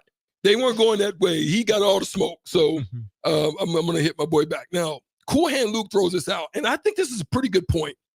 Cool Hand Luke says, I think it was the BCS that started. I thought it was after. But he's making a good point here. It limited the national championship to one game. Before that, you could potentially have 2 or 3 bowl games that could factor in, depending on who you beat, where they were ranked, how badly you beat them, is a possibility that you can leap from 4 to 1. Like if you beat the number 2 guy and you beat the brakes off of them in a 4-2 matchup, it's possible you can still win the national championship. So I think he might be onto something there. What's your thought? Or what if 4 beats 1, but 3 beats 2? 3 was ranked Depending higher, on- but 4 has the better win according to the rankings. Also, So I think he's on something. yeah, I totally get the point, but I also don't love the idea of making a national championship subjective. No, I agree with you, but we're talking, the question on that is, when did the bowl games start to deteriorate? Right. Is that what I'm with you. I don't like it. Go ahead. Right. The reason I say that is that I would rather see one national championship game and not have arguing about who the national championship is, rather than leaving, petty motivations in terms of, voting for the national championship and it's subjective, right? We can argue about if the committee got it right or wrong, if the BCS formula got it right or wrong. So yes, in terms of the intrigue being added to the bowl games, yes, absolutely. Cool hand, Luke. You're right about that. And that having multiple games you had to pay attention to determine the national champion. Yes, that drove interest. But again, that's 2 games compared to 1 game. Mm-hmm. But even then, Strick, you could see, the 7 versus 10 matchup, the 6 versus 8 matchup still be meaningful to those schools, right? When the Rose Bowl was a Big 10 versus Pac-10 game, it meant something to count your Rose Bowl wins. Cotton Bowl wins. That was a big deal. Sugar Bowl wins, Peach Bowl wins, big deals. Even the, Gator Bowl, Alamo Bowl wins for a team that was, maybe not projected to go to a bowl game, had a surprise 8-4 season and knocked off a brand name that had, maybe one too many losses. That used to be a big deal. Now the Alamo Bowl is fun. I enjoy watching it. LSU Wisconsin was a good game. The stakes just aren't there. And I think some of that has to do with what Cool and Luke is saying is that, yes, the national championship is now distilled into 1 game. And because of the opt-outs, we view them as exhibitions. They're not a springboard to the next season. It's not here's a culmination or here's what's coming next. It's I guess we have to go play this now. There it is. Wow. Great stuff. Thank you guys on the Sarah Heyman text line. We're appreciative of your continued support and listening and also chiming in. We're grateful for you on that. You got something else? Yes, last thing. So to 8893, donations to collectives are not tax deductible. IRS sent out a memo saying NIL collectives do not qualify for tax-exempt status under 501c3 and therefore cannot receive tax-deductible contributions. It seems to me that it's for-profit stuff. Yes. So therefore, no. All right. We're going to exit out of this segment. We're going to come back. We're going to, once again, great stuff there. We're going to come back and have some NFL talk. We'll discuss some things that's going on and some possibilities of maybe some things with quarterback situations in the NFL. We'll come back, talk about that next right here on 93.7 The Ticket or on the block. James Enterprise Incorporated says many of our children and families may be forgotten unless we all get involved. Let's all take a moment to donate a toy, warm jackets, and food to our local donation centers or your favorite charity. Your help of a gift could make a huge difference in the life of a child at a very important time of the year. This special reminder brought to you by James Enterprise Incorporated. For all your hauling of rock, gravel, and materials, call them at 402-432-6740. 93.7 The Ticket. Fox KFXL weather. Sponsored by John Henry's Plumbing, Heating, and Air Conditioning. Your Lincoln forecast for today, some areas of patchy fog and freezing fog this morning. Then partly sunny skies will be expected for the afternoon. Afternoon high should be around 37. Tonight, mainly cloudy skies. We'll see a low around 21. And tomorrow, mainly cloudy skies will stick around. Afternoon high should be around 35. I'm meteorologist Kyle Flecker for 93.7 The Ticket and theticketfm.com. Liberty Law Group is committed to the pursuit of justice for those that have been injured. My name is Erick Hagan, attorney with Liberty Law Group. If you've been injured in an accident that wasn't your fault, call 877-42-LIBERTY. Our detail-oriented trial attorneys are committed to the highest quality legal representation.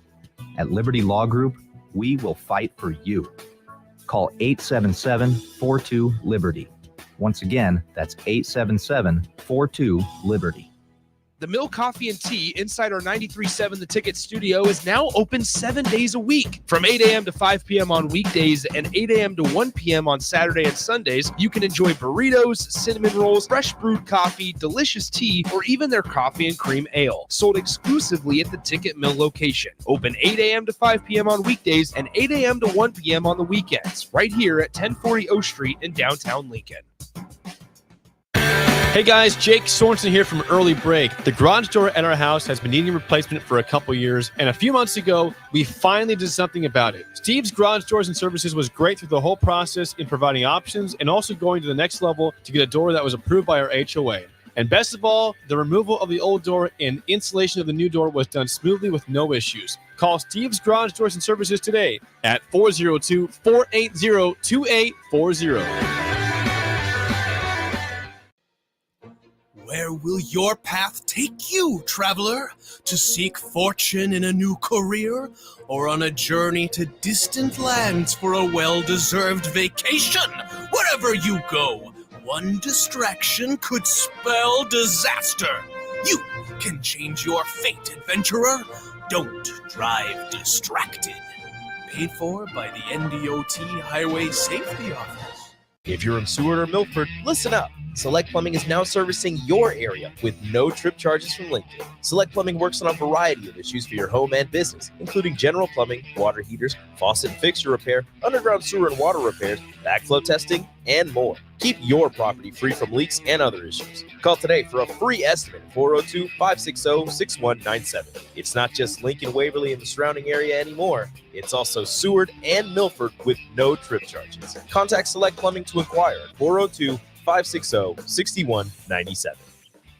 This is Jeff Essing, owner of Farrell's Extreme Body Shaping and host of Fitness Fanatics. Over the years, we've helped countless people gain strength, lose fat, build confidence, and change their life. And it all starts with the Farrell's 10-Week Challenge. Now is the best time to sign up with the new year right around the corner. You can enroll for the January 10-Week Challenge for only $299. That's 10 weeks of kickboxing, strength training, and nutrition coaching. Head to fxblincoln.com for more information on how to enroll. Farrell's Extreme Body Shaping at 40th and Yankee Hill and 70th and Vine.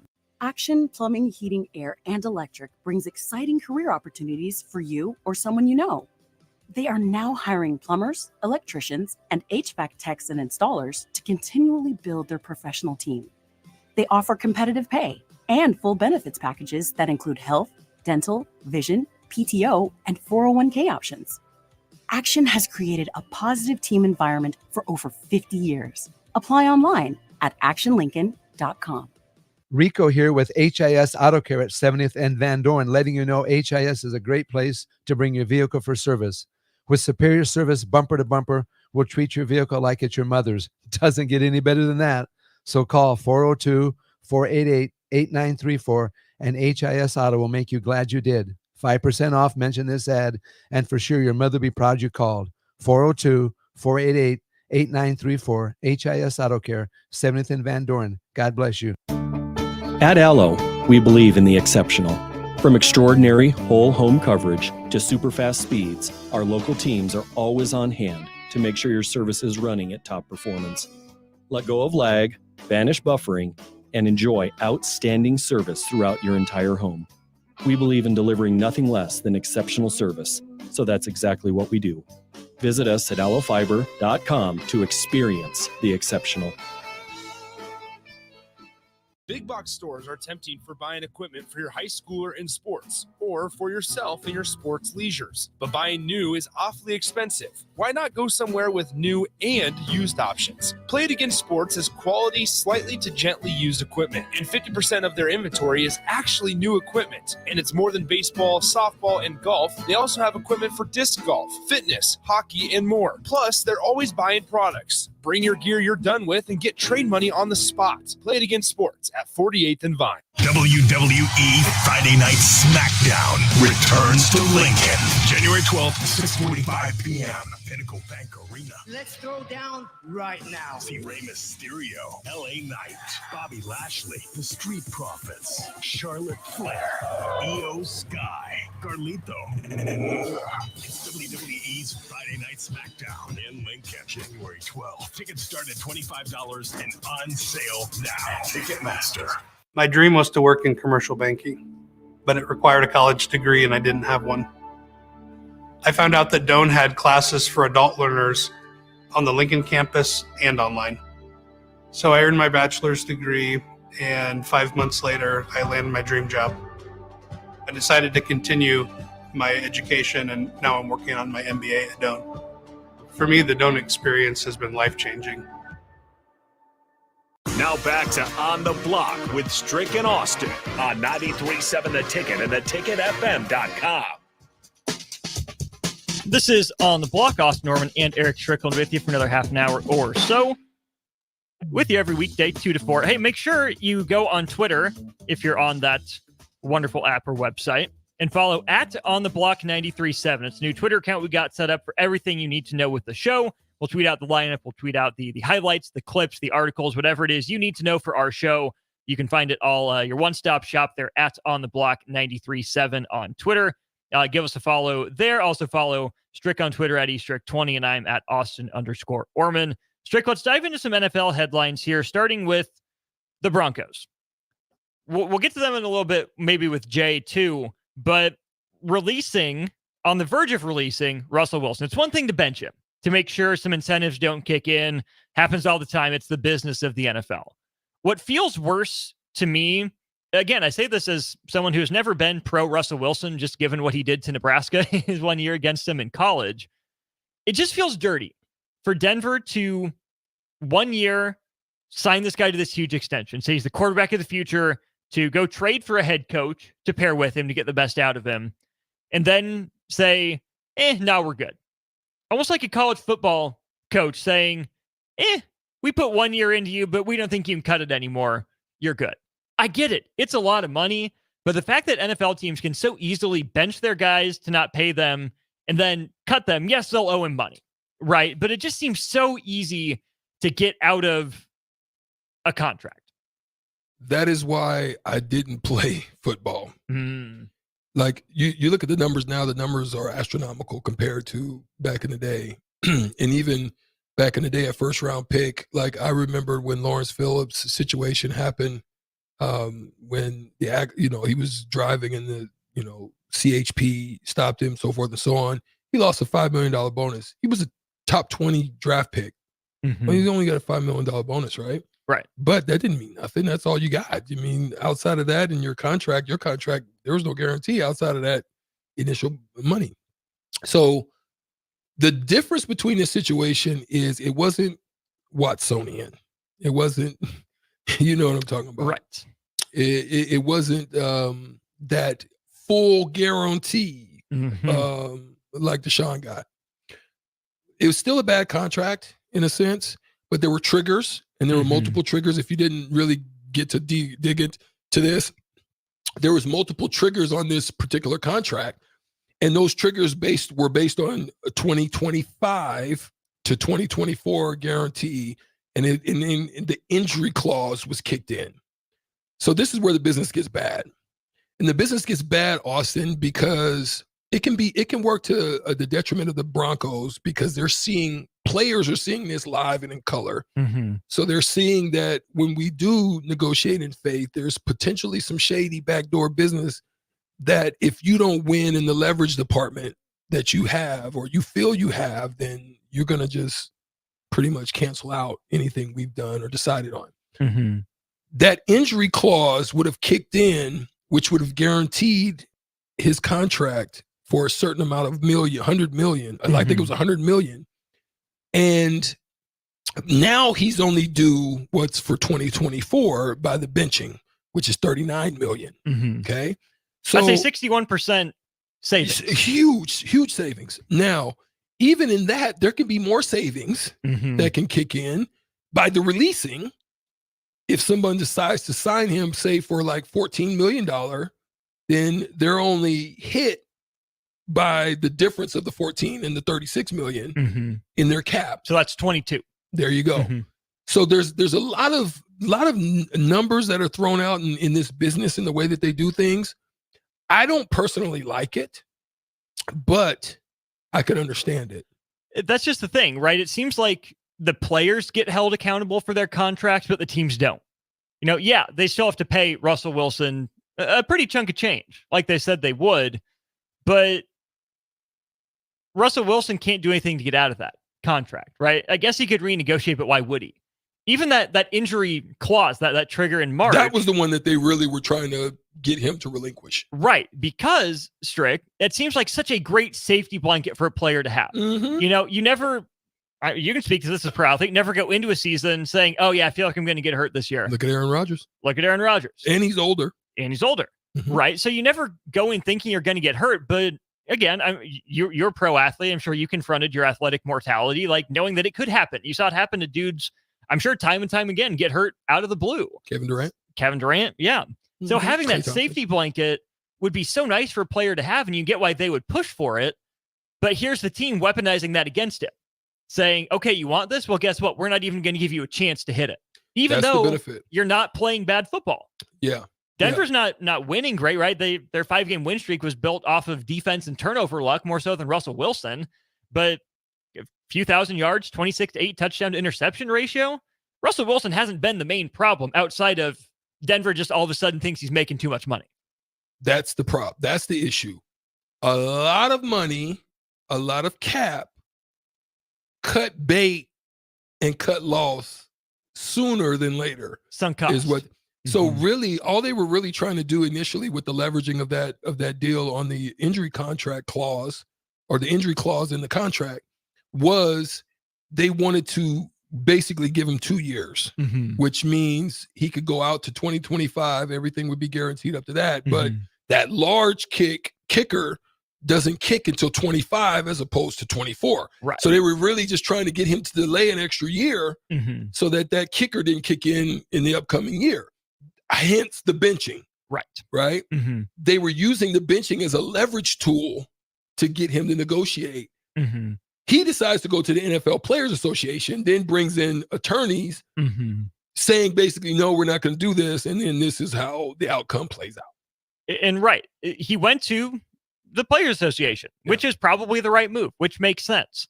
But the Players Association couldn't do much. This isn't arbitrary. No, this isn't like an arbitrary thing for baseball where, they would sit in front of an arbiter and then, kind of negotiate the terms of maybe the exchange of the deal. That's not the case in football. It's basically you and I, our agent, or, I'm not moving, I'm not budging. We can release you and then we're all good with that. We'll take the hit for next year, pay you the $36 million. We good because we're going to save 100. Right. It continually boggles my mind. Denver's not the first one to do it. They're not the last. Right. Let's talk about another AFC quarterback here, Strick. Lamar Jackson and the Ravens. Locked up the 1 seed in the AFC. They have been dominant. The most wins by double digits over teams with a winning record in a single season in NFL history. Like, Baltimore's a legit 1 seed. The offense with Lamar Jackson has been humming, even despite an injury to Mark Andrews, and really, I would say, lacking a true wide receiver one. Injuries at the running back position as well. Lamar has been outstanding this year. 4,500 total yards, 29 touchdowns, 8 yards per attempt through the air, 67% completion percentage. Lamar's been that dude. Strick, Baltimore is legit, but we've seen them here before. The last time Lamar won MVP, they got a 1 seed, flamed out of the playoffs. Is it now or never for Lamar in a down year for Patrick Mahomes and Josh Allen, or do you think Baltimore can keep getting back to this stage? Lamar is now set since 2009 potentially to be an MVP winner again. They're up there again in this same spot. Like you're saying, this is like deja vu. We've seen this here before. A long postseason run, anything outside of that is a loss to me. The thing about Lamar is... Are you saying conference championship game? Yeah. At least? Yeah. Sure. I'm saying on the verge of knocking on the door, breaking it. I think the thing about Lamar is because he doesn't have those elite skilled players, I think it's in some forms good for him. But as the elite defenses begin to come to form, we know that winning championships in the NFL requires some form of rock solid D, you know, to shut some stuff down, to get the stop when needed. Right? It's not always a blow open the door. Now you get the blow open doors in the AFC Championship game or the game, the second round game. You get those blow off the doors type of games where teams score 34. But when it gets down to it, we've got enough time to scheme you out. And there's maybe not enough time to have adjustments, minimal adjustments. Probably saw you already this season. Right? So at this point, this is why I believe that it's easier to scheme up against a Lamar than it is on probably most quarterbacks. Now, I think he's expanded his abilities. Oh, yes. in the things that he's doing now. Like, you know, normally it was deep pass run, but I think he's starting to figure out some things on some dump dinks, mid range. You know what I mean? I like what he's doing. So that's what we're going to see how it plays out from this point on. Is Baltimore your Super Bowl favorite right now? I'm still, you know, even though when you look at Brock Purdy and kind of how he fell, I'm still, I think the balance of what they got going over there, both on the offense and the defensive side, I still think San Francisco could make a run. San Francisco starting Sam Darnold this week. Yeah. Against Carson Wentz. Oh, gosh. How about that? Listen, I don't believe in Sam Darnold. I think it's fraudulent, but I just believe in the weapons. Yeah. And I think if you just study and do your film work, the weapons that they got can get you over the hump. Sam Darnold probably has more arm talent than Brock Purdy. Yeah, I would agree. Purdy's got him here, though. I would agree. That's where I'm saying your film work. You've gotta be well and astute in what's going on in your film and your preparation game. Even the confidence aspect too, Strick. Like Sam Darnold, think about everything he went through in New York and then in Carolina. Brock Purdy's been in San Francisco his whole career, which obviously is not a long career, but they drafted him, right? Sam Darnold's hanging on for dear life. Didn't have, you know, that life, that confidence spoken into him with the results to back it up, his previous 2 stops. Whereas Brock Purdy, yeah, he's had his down games, but he's only experienced a winning franchise. So Carson Wentz was able to step in and you know, he was solid for, I think, I'm gonna say 1 year. I could be wrong. Tell me if I'm wrong. He had his MVP-esque year before he got hurt when the Eagles went to the Super Bowl. Nick Foles wins it for him. Had moments in Indy, but not consistently at all. So when you look at what he was, what Sam Darnold started off being, this is that opportunity that I talk about so much about. It's your time. You either make it your time or you fall through the cracks and you go into oblivion. It's like falling into an ice crack where you don't know where you're going to land, right? I think that could happen with them. The benefit that San Francisco has right now, the benefit is the fact that they don't have to pay Purdy big dollars, that they can do these little changes and adjustments. And it's a way to see what Sam Darnold has to offer and also down the road potentially minimize Brock Purdy's money value. Right. Got to get early start on that. It can make it so that he's not as overly expensive to your organization. And that's just big, that's just big scope thinking for me potentially. See what it is. See what goes by the fire. His confidence could be super shaken. This could give him a wake-up call, basically to say, hey, no, don't get it twisted now. You know, somebody can come in here and take this thing from you. You know, I'm not paying you big dollars, so I don't, you know, I personally don't care. No skin off my back. No skin off my back. So at this point, it's going to depend on what Brock Purdy, the word we talked about, what he does with it after the adversity is going to determine what type of really person and what type of player Brock Purdy really is. Makes sense to me. Drop your Super Bowl favorites on the text line or on the comment section of the stream that you're watching. Travis and Brad, appreciate you guys chiming in on the text line. We'll take a break. When we get back, we'll cross it over with Jay Foreman, set you up for old school. And when we get back. Problem gambling can destroy an individual's finances, relationships, physical, and mental health. If you or a loved one are struggling with addiction, contact Choices Treatment Center's 24-hour helpline at 402-476-2300. That's 402-476-2300. Your home is your empire. Protect it with Empire Fence. Get a free instant quote with the online estimating tool at empire-fence.com. See an upfront estimate with no hidden fees. An Empire Fence can provide privacy and improve the appearance of your home. Keep kids and pets in or out of your yard. Increase security and add value to your property. Visit empire-fence.com now to view the stylish and maintenance-free possibilities for your home and get a free instant online quote. Let Empire Fence protect your empire.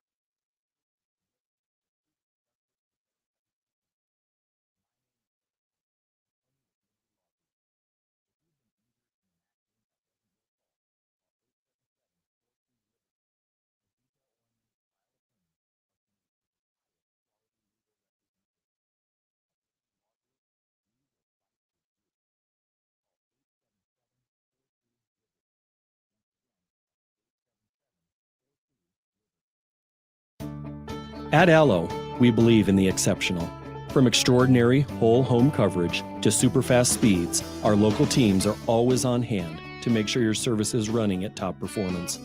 Let go of lag, banish buffering, and enjoy outstanding service throughout your entire home. We believe in delivering nothing less than exceptional service, so that's exactly what we do. Visit us at allofiber.com to experience the exceptional. James Enterprise Incorporated says many of our children and families may be forgotten unless we all get involved.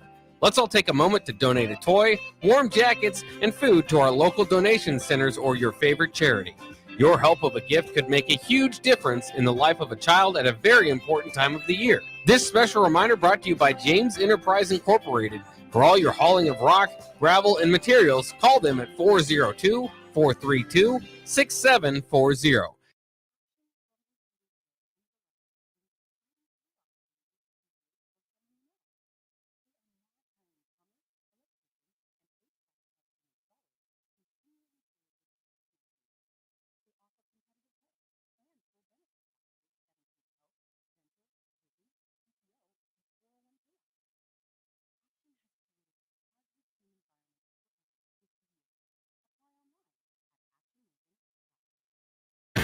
Hey guys, Jake Sorensen here from Early Break. The garage door at our house has been needing replacement for a couple years, and a few months ago, we finally did something about it. Steve's Garage Doors and Services was great through the whole process in providing options and also going to the next level to get a door that was approved by our HOA.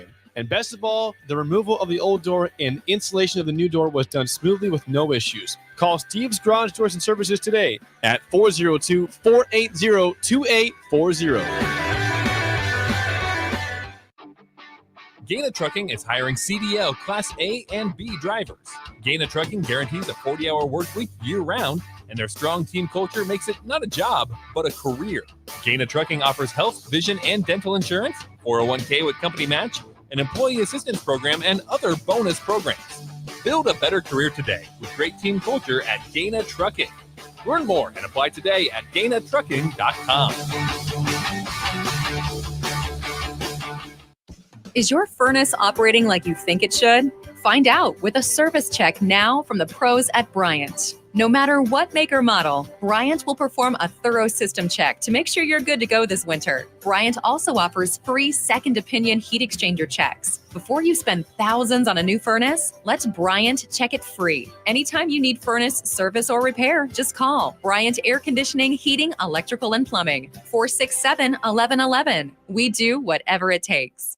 Ready to make this season unforgettable? Celebrate with Liberty First Credit Union's low-rate debt consolidation loan. Combine all those bills into one affordable monthly payment with quick access to funds. Imagine all the extra cash for holiday shopping sprees, festive parties, or that well-deserved vacation. Stop by any of their branches or visit libertyfirstcu.com to find out more about their low-rate debt consolidation loan. Make this holiday season one to remember and celebrate with Liberty First Credit Union, banking with purpose. Now back to On the Block with Strick and Austin on 93.7 The Ticket and theticketfm.com. Here we go, wrapping up On the Block.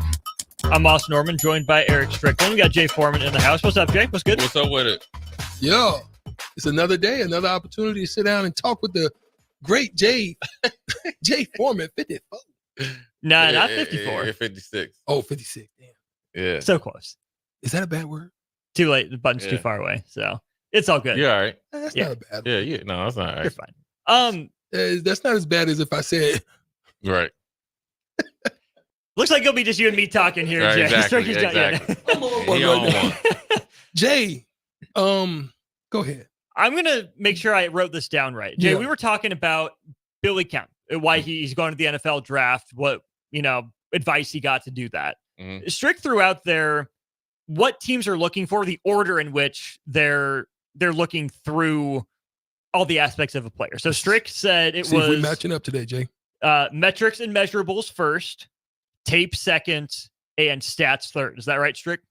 Is that what you said? And kind of along that line, and then interview and all the other stuff. Yeah. I mean, that's How would it go?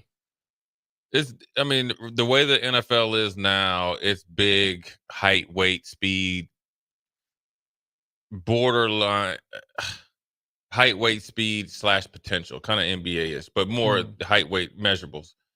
Then So that puts him in a specific category now. So then you got to go to the tape, and Mhm. then you want the tape to, I guess I'm going to say, accentuate what you did with your measurables, right? That's the speed or the quickness. Do the traits show up in Show games? up. And the good thing about Billy Kemp, I didn't know, I wasn't sure. Did he have more eligibility left? I thought he was a senior.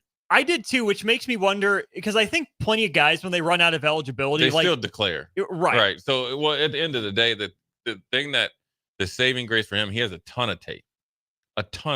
Good tape from Virginia. Good tape from Virginia.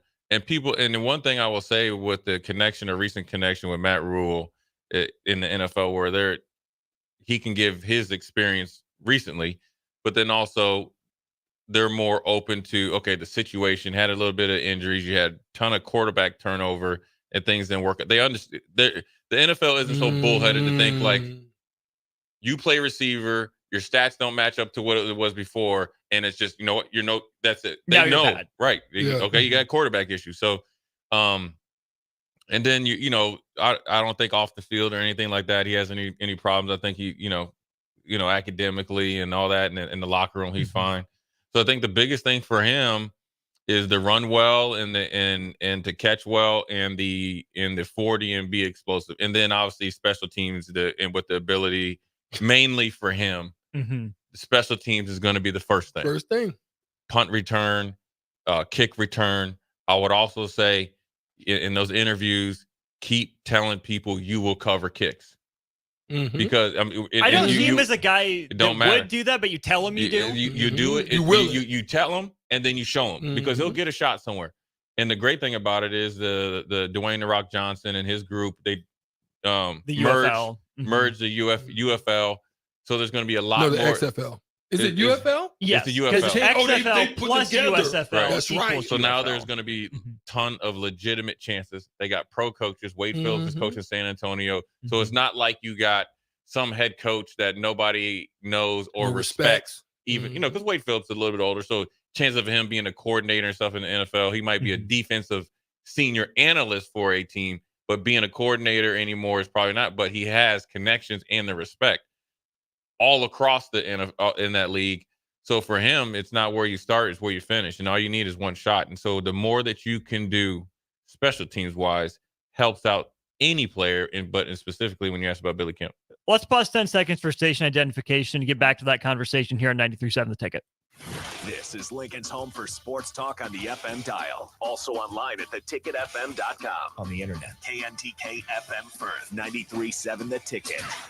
When it comes to special teams, do NFL teams would they view Billy Kemp's, I'm going to say, struggles as a punt returner the same way as his decrease in stats on offense, right? Because Billy Kemp wasn't the answer for Nebraska punt returner. Is that a Billy Kemp decision-making thing that teams will have to do their due diligence on and ask him about? Was that a scheme problem for Nebraska? Again, not helping him succeed. Yeah. How do you weight, the lack of the special teams production and decision-making versus the offensive end? I mean, I'm sure they asked the coaches about it. I mean, I have no intimate knowledge on what was good, what was bad or indifferent, but I know he returned punts in Virginia, so they got to look at everything. Mm-hmm. You can't just say, okay, well, your senior year, you didn't have a 10-yard per return on punt return. What happened? okay, you're not a punt returner anymore. At some point in time, we're pretty successful to do it. So I think they look at it, wholeheartedly and try to dive into the details, because if you don't and somebody else does, then that could pay dividends for them, the team that doesn't do their homework. And so in situations where you have a productive player that go different places, you want to find out what happened, what didn't. And no different than you ask Nebraska and Scott Frost what happened to Samari Turi. Now granted, he was productive where he came from, or just like Trey Palmer, right? Minimal production at LSU, got here and got on a heater. Okay, then you want to start, okay, well, what was it? Was it, obviously playing behind two great receivers at LSU, that's the easy answer. Okay, well, why were you third, fourth team that last year? Because they were gone. And then what happened here? Did his work habits change? Did you feature him? Did he get better as a route runner?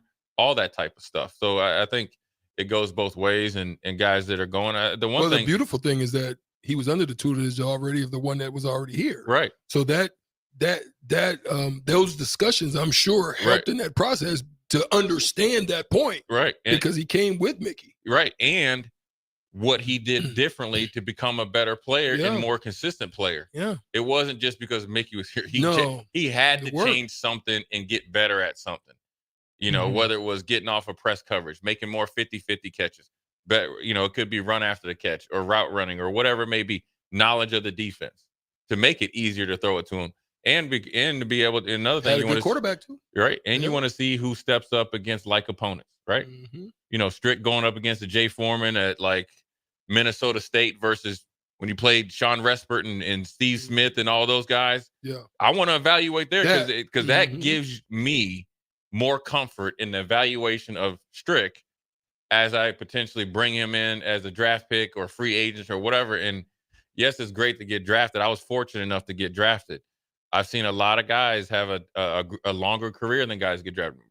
Rest in peace, Keon Carpenter, one of my best friends in the whole wide world. Unfortunately, passed away on a one-off, fell and hit his head or whatever. But he came in from Virginia Tech, right? But how did he make it? How make the team? Special teams. What did he do? Me and him were lock and step. I'm a late-round draft choice. We know we had to go get it on kickoff return. He made a huge play on special teams in preseason. I was able to make one. We kind of solidified her because we were the bottom of the roster. Right. Hey, we was the bottom of the 52 and roster. 53. Listen, hey, and we were fighting for those spots, right? But we both made it. He ended up playing 9 years. I ended up playing 9 years. And there's a guy that was drafted in his position, only made it a couple because of special teams. Wow. So that's the way it goes. And I played special teams at Nebraska. I didn't cover kicks my whole four years. I was on punt return and kickoff return for sure. I think I might have did some on punt team. So I still had to learn. But the one thing that got me drafted was the coaches here, Coach McBride in particular, telling him that he's willing to play special teams, and he still plays special teams while he was a starter at Nebraska. Boom. Somehow I get in there, get busy, learn. I had to learn how to cover kicks. You do got to. It isn't just run down there. Technique to it, right? You better know what you're doing, or else you're gonna get your cap peeled. And I got caught slipping one time though, Strick. Hey, and I'm gonna tell you this: the worst part about it, I was back in DC with the family, and I made it. You know how it is, Strick. If you're playing, say you're playing down in Charlotte, Matt's there. You bust a couple threes, might get you a jam. I had me a special teams tackle. So I knew I was only playing special teams. So, all right, I did my job. I came down there running on kickoff. I was like, dang, I ain't seen nobody yet hit me. Boom. Yep. Rolling down, right, like some tumbleweed. And then the dude, and you know what's funny? The guy that got me, I ended up playing with him in Houston, and he took it easy on me. He's like, I had to do it. And we ended up being teammates in Houston. Named Matt Stevens. Got caught slipping. Looking the other way. Oh, weapon on safety. hey, you got pistol whip. Oh, hey, Strick, you know when they hit you on the head with a pistol? Bing. That was me. Yeah, that was me. Beautiful story, man. Glad you recovered. Glad you made it. Yeah, I did. I'm glad I got up too. That's the part. Yeah. Don't lay there. Too long. I got up quick. I got up quick. Yeah, I ain't no punk. What's coming up on Old School, Jay? Oh, man, we're going to do look, man, we got top 75 guys ranked in the transfer portal from ESPN Plus. We're always going to do the new name in the transfer portal. Quarterback from Liberty's in there with the biggest helmet in NCAA history. NFL news: Jets. Wilson's out. Is he done? A little bit more into the playoffs because we didn't get into it. So, and then we'll jump into a little bit of preview, or not preview, or what we hope to see tonight against Huskers, against Mike Woodson, old school, OG. Woody. Yeah. I'll be in tonight the at 8:00. There we go. That's old school. Stricky. Tomorrow's Thirsty Thursday. Thursday tomorrow. There it is. Celebrate in advance. I'll be here. Can't wait. And I'm excited. We'll do it again 2 to 4 tomorrow for On the Block. But for now, it's old school. Jay Foreman. Hey man, the look on on the other his side. face is just so. It's just natural. Though. James Enterprise Incorporated says many of our children and families may be forgotten unless we all get involved. Let's all take a moment to donate a toy, warm jackets, and food to our local donation centers or your favorite charity. Your help of a gift could make a huge difference in the life of a child at a very important time of the year. This special reminder brought to you by James Enterprise Incorporated. For all your hauling of rock, gravel, and materials, call them at 402-432-6740. Walters Painting Incorporated salutes our Vietnam veterans this holiday season. Our Vietnam veterans fought in a difficult, complex war. Please offer the long overdue respect they deserve.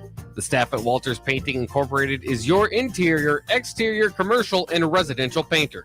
He doesn't cut corners, he paints them. To book an estimate, visit walterspainting.com or call 402-730-1781.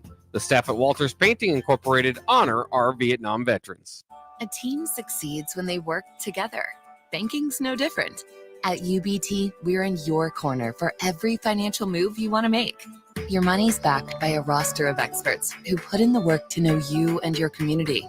So whether you're opening a savings account, buying a home, or planning your future, you always know who to turn to. Working together toward your financial goals. That's a win in our playbook.